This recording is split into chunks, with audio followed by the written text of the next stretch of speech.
Good afternoon students, welcome to my channel preparation for success में आपका स्वागत है। और आई होप आप बहुत अच्छे होंगे। तो फ्रेंड्स, मैंने आपको वर्णमाला का फर्स्ट वीडियो दे दिया है जिसमें मैंने स्वर के बारे में बात किया है। तो एंड आज का सेकंड वीडियो है जिसपे मैं वर्णमाला का सेकंड पार्ट जिसमें मैं व्यंजन बताऊंगी।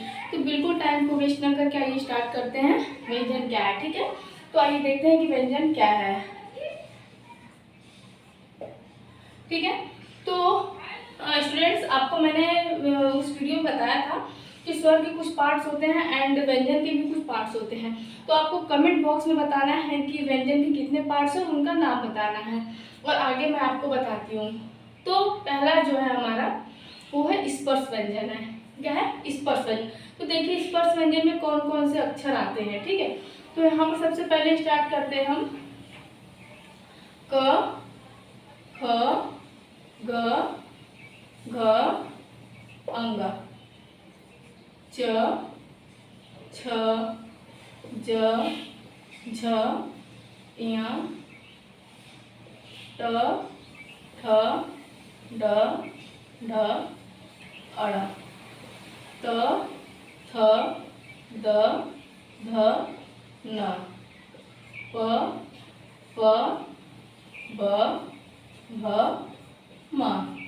तो स्टूडेंट्स, ये जितना मैंने लिखा है यहाँ पर क से म तक, ठीक है, इसको हम क्या बोलते हैं? स्पर्श व्यंजन। ओके, तो आपको पता चल गया हो गया कि हमारा स्पर्श व्यंजन क्या होता है। और आपको पता होगा कि स्पर्श व्यंजन के बाद मैंने क्या आपको हेडिंग पार्ट्स बताया था? अंतस्थ व्यंजन। क्या बताया था? अंतस्थ व्यंजन। तो अंतस्थ व्यंजन में देखिए क से म तक तो ये हमारा स्पर्श व्यंजन हो गया और उसके बाद क्या आता है? अंतस्थ व्यंजन। इसमें कौन कौन से अक्षर आते हैं, वर्ड आते हैं, देखिए।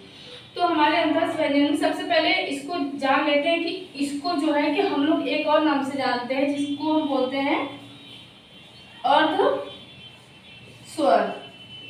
ओके, अर्ध स्वर के भी नाम से जानते हैं।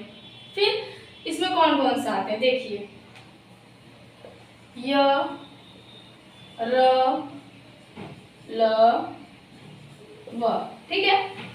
तो ये है हमारा य, र, ल, व। ये हमारा क्या है? अंतस्थ व्यंजन है, ठीक है। और अंतस्थ व्यंजन के बाद मैंने आपको याद होगा कि मैंने बताया था उष्ण व्यंजन।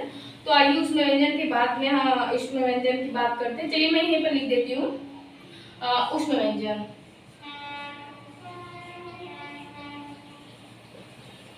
उष्ण व्यंजन में कौन कौन से वर्ड आते हैं, देखिए बड़ा श, षटकोर श, ठीक है, एंड ह, ठीक है। तो मैंने आपको उष्ण व्यंजन बता दिया। अब इसके बाद हमारा संयुक्त व्यंजन आता है, ठीक है। तो संयुक्त व्यंजन देखिए क्या होता है।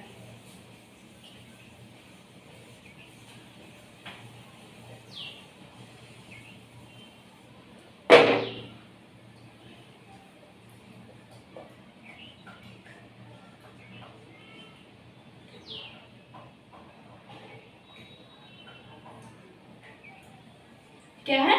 संयुक्त व्यंजन, ठीक है। अब संयुक्त व्यंजन की बात, संयुक्त का मतलब आपको मैंने पिछली बार भी बताया था कि जिसका मतलब जोड़ना होता है, ठीक है। किन्हीं दो चीजों से अगर जो मिलकर बना तो उसको संयुक्त बोलते हैं, ठीक है, मिलकर बना हुआ है। तो कौन कौन से ऐसे व्यंजन है कि जो मिलकर बने हुए हैं? तो स्वर व्यंजन आपका खत्म हो गया स्टूडेंट्स। तो अब आपको मैं जो बताने जा रही हूँ ये बहुत ही इम्पोर्टेंट टॉपिक है बिकॉज ये आपको हर जगह नहीं मिलने वाला है। तो आप देखिए क्या है, ठीक है। ये वर्णमाला का स्वर व्यंजन तो बहुत मोस्ट इम्पोर्टेंट होता है जो कि आपको मैंने बता दिया। लेकिन बिकॉज ये छोटी छोटी चीज़ें होती हैं जो हर एक को नहीं पता होती, तो मैं उसको आपको बताने जा रही हूँ। देखिए अब हम क्या पढ़ाने जा रहे हैं।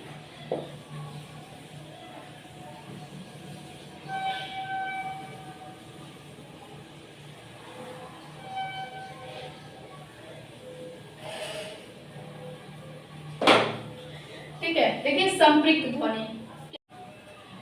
तो हम आपको समझा समझाएंगे संप्रेरक ध्वनि क्या होती है। ठीक है, सबसे पहले आपको हम बता देते हैं कि दो अक्षरों के बीच जब कोई आधा अक्षर आ जाए तो उससे हम संप्रेरक ध्वनि करते हैं। ठीक है, तो देखते हैं।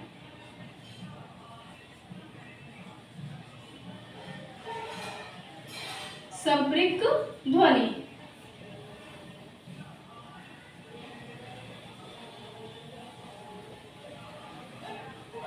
जब दो अक्षरों के बीच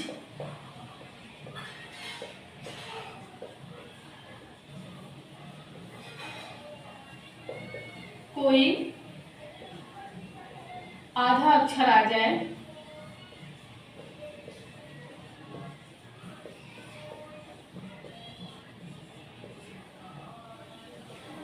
तो उसे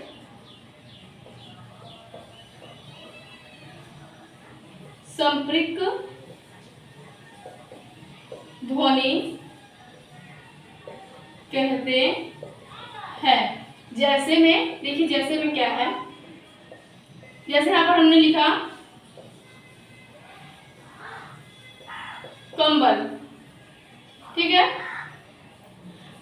ठीक है, तो हमारा दो अक्षर है, दो अक्षर के मध्य में क्या है, ये अर्ध व्यंजन, सॉरी हाँ अर्ध व्यंजन। तो इसको हम क्या कहेंगे, ये हमारा क्या है, संप्रेरक ध्वनि है। कंबल लिख दीजिए। बहुत सारे शब्द हैं, चंपक। ठीक है, ये हमारा पूर्ण है, यहाँ पर अर्ध है। ठीक है, तो संप्रेरक ध्वनि आपको बहुत अच्छे से समझ आ गई होगी। ये बिल्कुल नई चीजें हैं, नई चीजें नहीं है बट बहुत कम लोग जानते हैं, ये हर जगह आपको नहीं मिलेगी।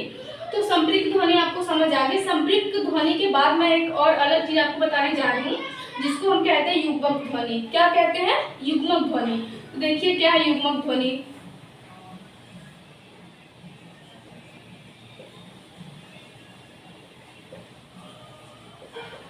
युग्मक ध्वनि, नाम से ही पता चला, युग्मक, युग्मक मतलब क्या होता है, जोड़ा। ठीक है, कोई चीज दो डबल हो।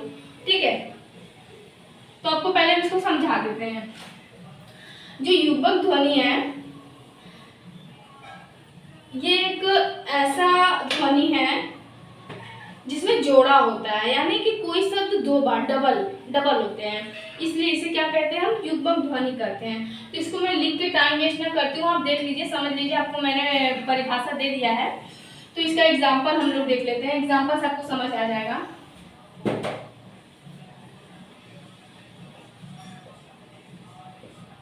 ये क्या लिखा है, छल्ला। तो इसमें क्या है, ये एक ही चीज डबल है। ठीक है, इसको डबल यानी दो है, जुड़ा हुआ है, जोड़ है, जोड़ा है ये, इसको इसलिए हम युग्मक ध्वनि कहते हैं। और लिख लीजिए, जैसे दिल्ली,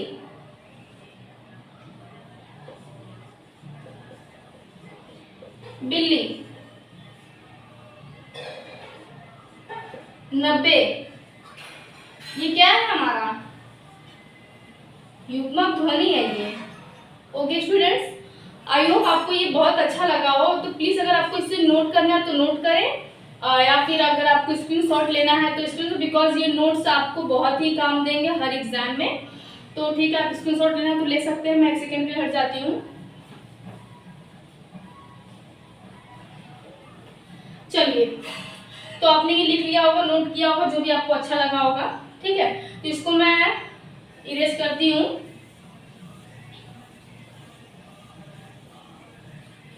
इसके बाद हम आते हैं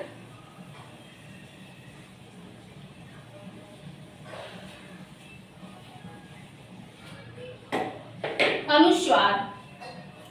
क्या पढ़ाएंगे अब हम,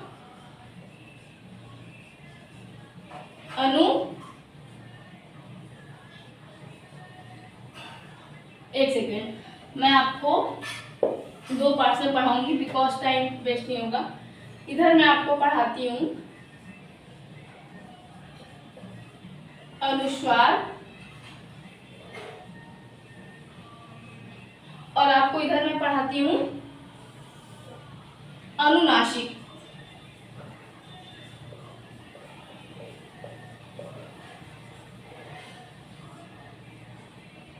ठीक है, तो आप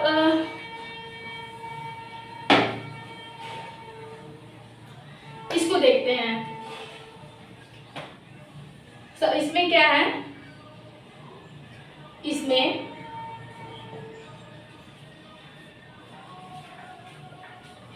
जब वर्णों का उच्चारण नाक व मुख से होता है। एंड इसमें भी एक रूल है, जैसे नाक और मुंह का इस्तेमाल हो रहा है, आप देख सकते हैं। तो पहले नाक के बारे में समझिए। नाक जो इसमें है, नाक से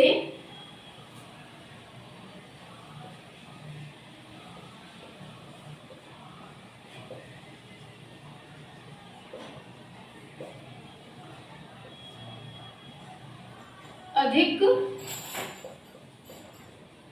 नाक से वायु की अधिक मात्रा हो। ओके। और इसके बाद क्या आता है हमारा, मुख आता है। एक सेकेंड। हाँ, इसमें मुख से वायु कम निकले। ठीक है। अगर इसके हम एग्जाम्पल, उदाहरण की बात करें,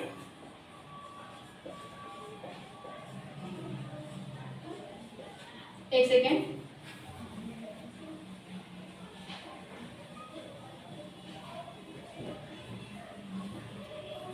हाँ, तो देखिए, अगर हम इसमें एग्जाम्पल जैसे की बात करें, देखिए जिसमें क्या होता है, पहले समझ लीजिए। अनुस्वार क्या है, जब वर्णों का उच्चारण नाक व मुख से होता है। ठीक है।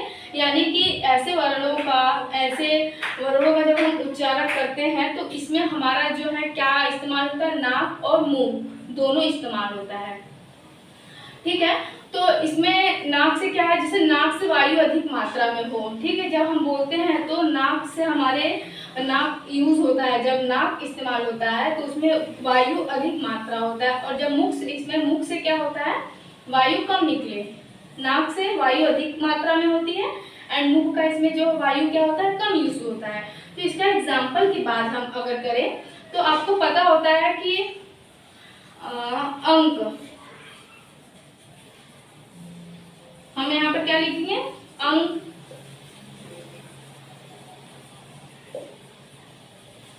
चंचल, गंगा, कुछ भी लिख सकते हैं जिसमें अनुस्वार ये बिंदी आती है, जिसको हम, ठीक है, इसको अनुस्वार ही कहते हैं। नाम भी लिख सकते हैं, पंकज, पंकज, कुछ भी। ठीक है। तो ये हमारे ऐसे शब्द हैं जिनमें अनुस्वार का उपयोग हुआ है और अनुस्वार का मतलब आप समझ गए। ठीक है। अब हम आते हैं अनुनासिक पे आते हैं। इसमें भी सेम प्रोसेस वही लिखने में, बात सुनिए। इसमें शॉर्ट में हम लिखते हैं, इसमें भी है नाक से, सॉरी, ठीक है, नाक एंड मुख। ठीक है। तो इसमें जब नाक से लिखेंगे हम तो इसमें है हमारा, इसमें जो है नाक से ध्वनि कम होती है, इसमें ध्वनि कम इस्तेमाल होती है, ध्वनि कम, और मुख से ध्वनि अधिक होती है, ध्वनि अधिक निकलती है। और अगर इसके उदाहरण की बात करें, जैसे चाप, सॉरी, आज,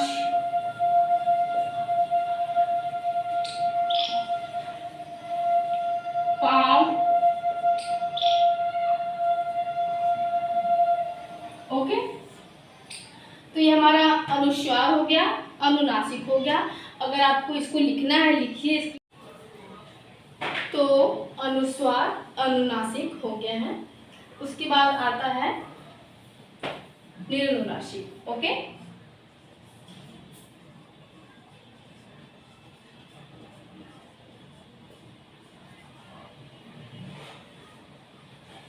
ये बहुत ही सरल होता है।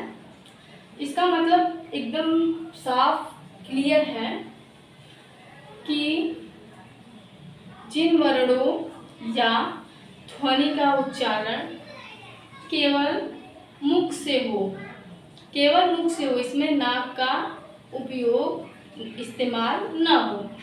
ठीक है, तो लिख देते हैं हम।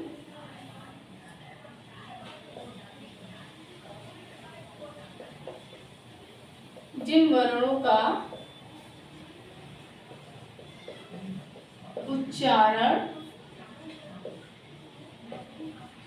केवल मुख से हो। ठीक है, ये बहुत ही सरल है। जैसे आप, हम, आइए, पीजिए,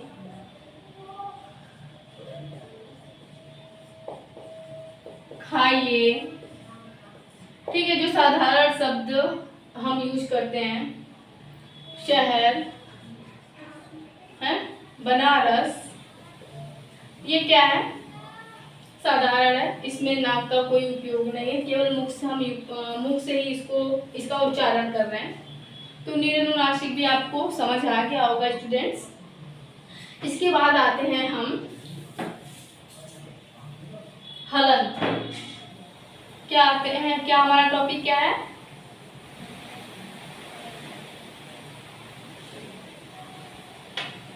हलंत। ठीक है, हलंत का मतलब होता है,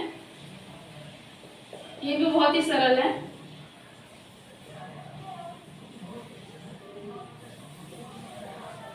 जिस अक्षर के नीचे एक तिरछी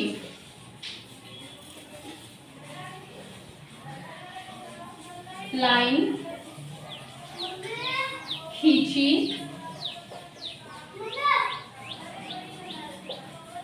होती है,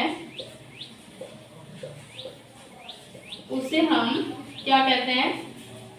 हलंत कहते हैं। ठीक है, तो हलंत को हम किस चिन्ह से डिनोट करते हैं? ये है तिरछी लाइन। ठीक है, अगर जैसे कि हम लिख देते हैं म, ठीक है, तो ये हम इस पे क्या लगा दिए? ये तिरछी लाइन, तो ये हो गया हमारा हलंत। इसको हम क्या कहते हैं? हलंत कहते हैं। ये जो हमारा है ना हलंत। तो जैसे कि संस्कृत वगैरह में होता है किम, इसमें हलंत लगा होता है, अच। ठीक है, और भी बहुत सारे शब्द होते हैं संस्कृत के जिसमें हलंत का हम उपयोग करते हैं। तो आप एकदम सरल शब्दों में है कि जिस भी अक्षर के नीचे एक तिरछी लाइन खींची होती है, इसको हम हलंत कहते हैं। ठीक है, तो आपका हलंत टॉपिक भी क्लियर हो गया। अब इसके बाद हम आते हैं, इसका मैं एग्जाम्पल थोड़ा सा ऊपर लिख देती हूँ।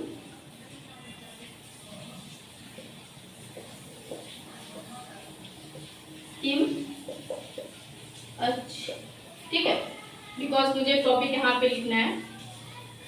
तो ये हमारा हलंत हो गया। उसके बाद हम आते हैं पंचम वर्ग। ये हमारा एक हेडिंग है, क्या है?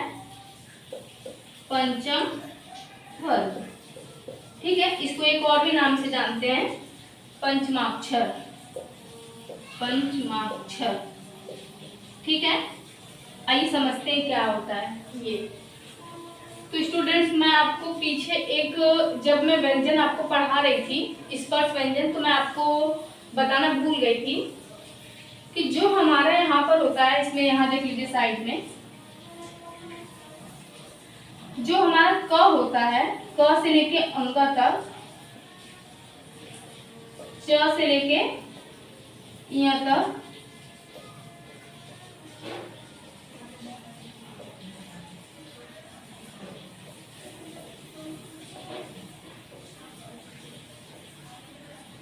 जो ये है हमारा स्पर्श व्यंजन जो था, ये जो इसमें 5 अक्षर होते हैं, 1 2 3 4 5, ये वर्ग है, ठीक है। जैसे पहला अक्षर क्या है, क है, क वर्ग, च वर्ग, ठीक है, ट वर्ग एंड त वर्ग, प वर्ग। ये मैं पीछे बताना भूल गई थी, सॉरी इसके लिए। तो अगर हम बोले ट वर्ग, तो ट वर्ग में भी हर वर्ग में 5-5 अक्षर होते हैं, इसलिए पंचमाक्षर कहते हैं, ठीक है। ये वर्ग है, ठीक है, इसको पंचम वर्ग कहते हैं, यानी कि जो 5 वर्ग हैं, 1 वर्ग 2 वर्ग 3 वर्ग 4 वर्ग 5 वर्ग, ये 5 वर्ग है और हर प्रत्येक वर्ग में कितने अक्षर है, 5 अक्षर हैं, ठीक है। तो ये मैं आपको भूल गई थी बताना, ठीक है, ये हो गया। अब आइए पंचमाक्षर की बात करते हैं। तो जो पंचमाक्षर का मतलब क्या होता है, प्रत्येक वर्ग का अंतिम अक्षर, देख रहे हैं, पंचमाक्षर पांचवा, जो 5वां अक्षर है हमारा ये हर वर्ग का, ये इसी को हम कहते हैं पंचमाक्षर या पंचम वर्ग कहते हैं, ठीक है। इसी को हम कहते हैं पंचमाक्षर, किसको, इन 5 शब्दों को, सॉरी अक्षरों को, वर्णों को, जो भी है। तो ये हमारा हो गया पंचम वर्ग, आपको समझ आ गया। इसका उपयोग कैसे होता है, देखिए, इसको उपयोग को प्लीज स्टूडेंट्स बहुत ही ध्यान से, केयरफुली एकदम देखिए, बहुत इंपॉर्टेंट चीज होती है। देखिए कैसे क्या करना है।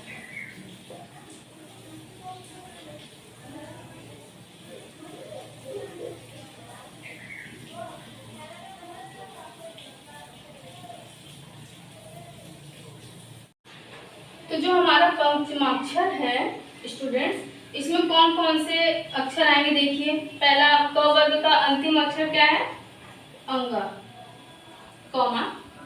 च वर्ग का अंतिम वर्ग ऊपर लिखते हैं,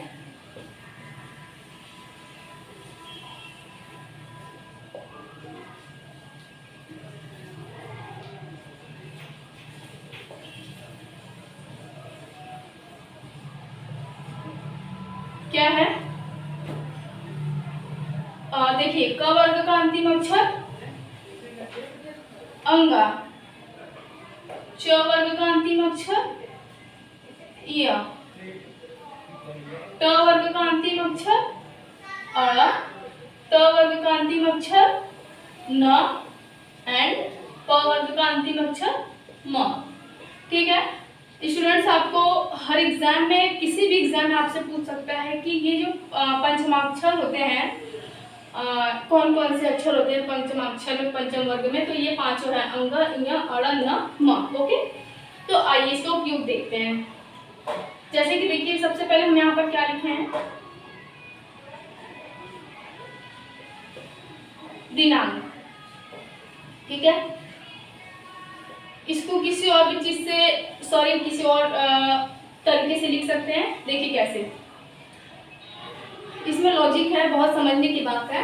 दिनांक सिंपली सब लोग ऐसे ही लिखता है, लेकिन एक तरीके से और भी लोग लिख सकते हैं, उसको गलत नहीं कहा जा सकता। जैसे देखिए,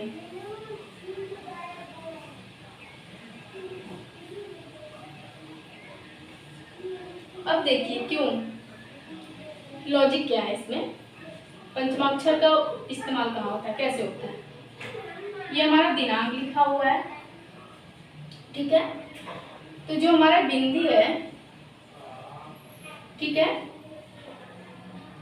बिंदी किस शब्द पे है, इस पे है। इसके बाद वाला कौन सा शब्द हमारा है, क है, क्या है, क।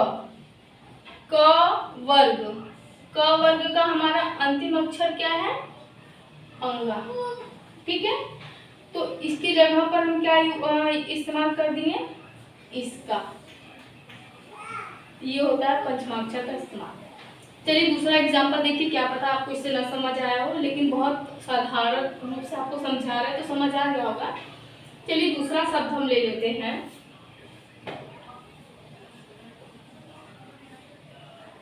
हिंदी,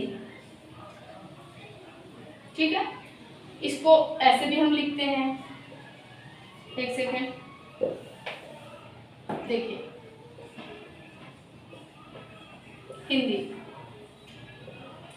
ये शब्द बहुत कम लोग ये लिखते हैं, सारे लोग कैसे लिखते हैं, ऐसे। देखिए क्यों।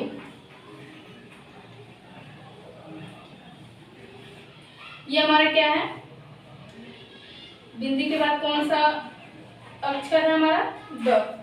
द किस वर्ग का है ये देखना है, किसमें आता है, त थ द, किसमें आता है हमारा, इसमें त वर्ग में।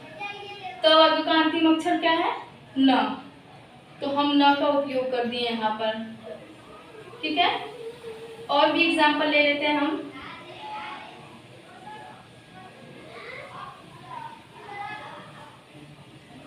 कंपन, ठीक है, इसको देखिए कैसे लिख सकते हैं हम, तो लिखा हुआ है, क लिखेंगे हम। ठीक है, इसके बाद कौन सा अक्षर हमारा, प। प वर्ग का अंतिम अक्षर दोस्तों, प वर्ग का अंतिम अक्षर म, इसका मतलब आधा म, ये हमारा पूरा उतर जाएगा यहाँ पर, कंपन। ठीक है स्टूडेंट्स, पंचमा अक्षर समझ आ गया होगा आपको बहुत अच्छे से। तो आइए हम आगे बढ़ते हैं। अगर इसको मैं आपको रूल लिखवाऊं तो रूल देखिए लिख सकते हैं आप। रूल में हमारा क्या होगा,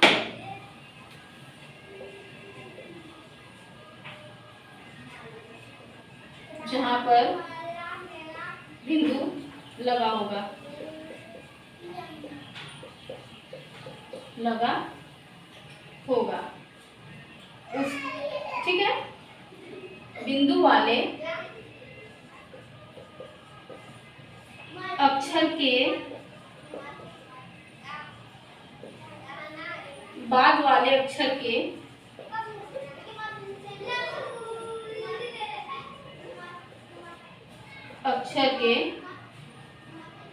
वर्ग का, वर्ग का पांचवा अक्षर, हाँ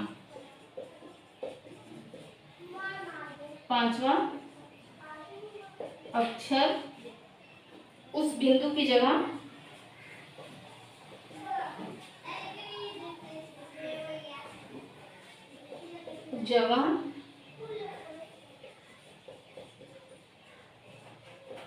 लगा देंगे। ओके स्टूडेंट्स, आप ये नोट करिए अगर, ठीक है। तो आइए हम देखते हैं अल्प प्राण एवं महाप्राण। ठीक है, क्या पढ़ना है हमें,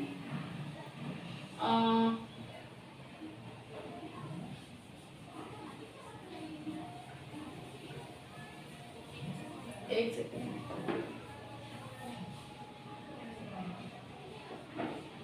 अल्प प्राण पहला पॉइंट, दूसरा महाप्राण। ठीक है, यही हमें आज पढ़ना है अभी, एक दोनों टॉपिक। तो सबसे पहले हम पढ़ते हैं अल्प प्राण।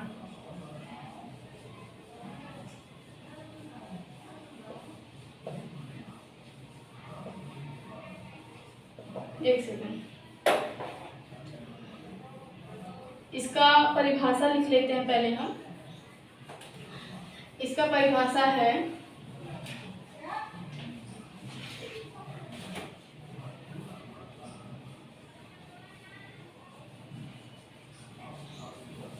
जिन वर्णों के उच्चारण में वायु की मात्रा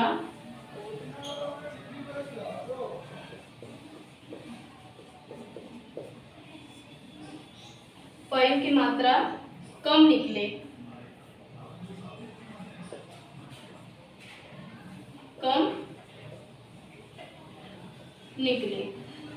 ठीक है, उसे हम अल्पप्राण कहते हैं।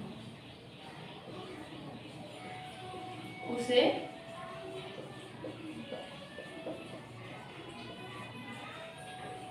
अल्पप्राण कहते हैं। ठीक है।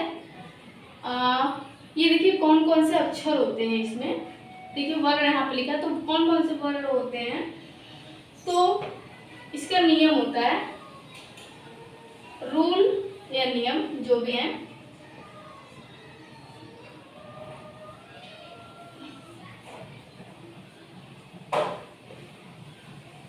प्रत्येक वर्ग का पहला, तीसरा, पांचवा अक्षर क्या कहलाता है, अल्प प्राण कहलाता है।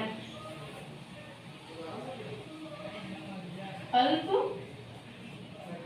प्राण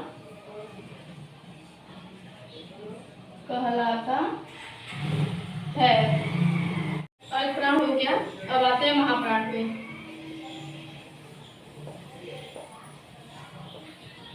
महाप्राण क्या होता है, इसका सेम उल्टा होता है।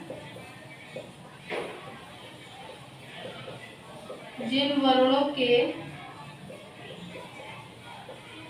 उच्चारण में वायु की मात्रा अधिक निकले,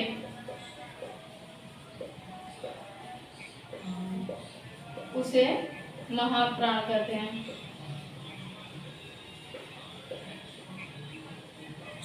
महाप्राण कहते हैं।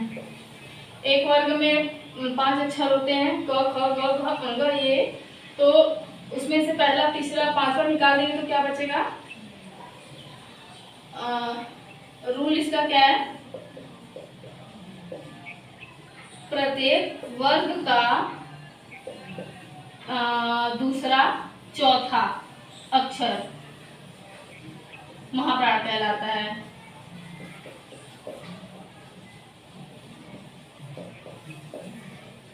ठीक है, ठीक है। तो स्टूडेंट्स ये हो गया। अब आइए समझ लेते हैं कि अल्प प्राण हो गया और महाप्राण हो गया। तो जैसे कि क वर्ग हो, अगर हम क वर्ग लेते हैं, क ख ग घ अंग, तो इसमें से जो प्रत्येक वर्ग का पहला अक्षर, तीसरा अक्षर, पांचवा अक्षर, ये हमारा क्या है, अल्प प्राण है। क्या है, अल्प प्राण। और जो दूसरा है एंड चौथा है, ये है हमारा महाप्राण। ठीक है। और इसके बाद देखिए क्या होता है,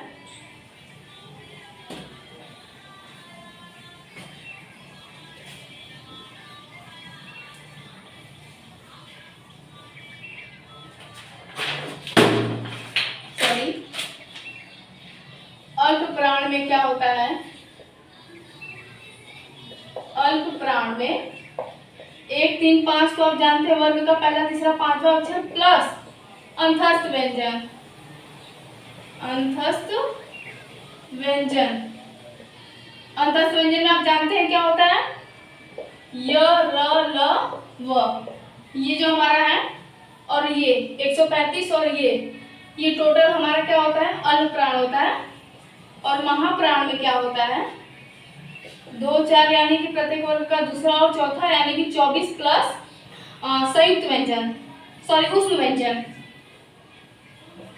उष्म व्यंजन। ठीक है। और उष्म व्यंजन में क्या होता है आपको पता है ना, श, श, ह। ठीक है। तो ये हो गया हमारा अल्प प्राण, ये हो गया महाप्राण। तो स्टूडेंट्स आज के लिए इतना काफ़ी है, मिलते हैं नेक्स्ट वीडियो में। और नेक्स्ट वीडियो में कुछ टॉपिक्स अभी बाकी हैं, तो उसको हम लोग डिस्कस करेंगे, पढ़ेंगे। और आई होप कि आपको ये वीडियो बहुत अच्छी लगी हो। और प्लीज़ अगर ये वीडियो अगर आपको अच्छी लग रही हो तो प्लीज़ इसे शेयर करें, लाइक करें। एंड अगर आप मेरे चैनल को सब्सक्राइब नहीं किए तो प्लीज़ प्रिपरेशन फॉर सक्सेस को सब्सक्राइब भी करें। ठीक है, एंड सपोर्ट मी। और मिलते हैं नेक्स्ट वीडियो में। Thank you for watching this video. Bye bye.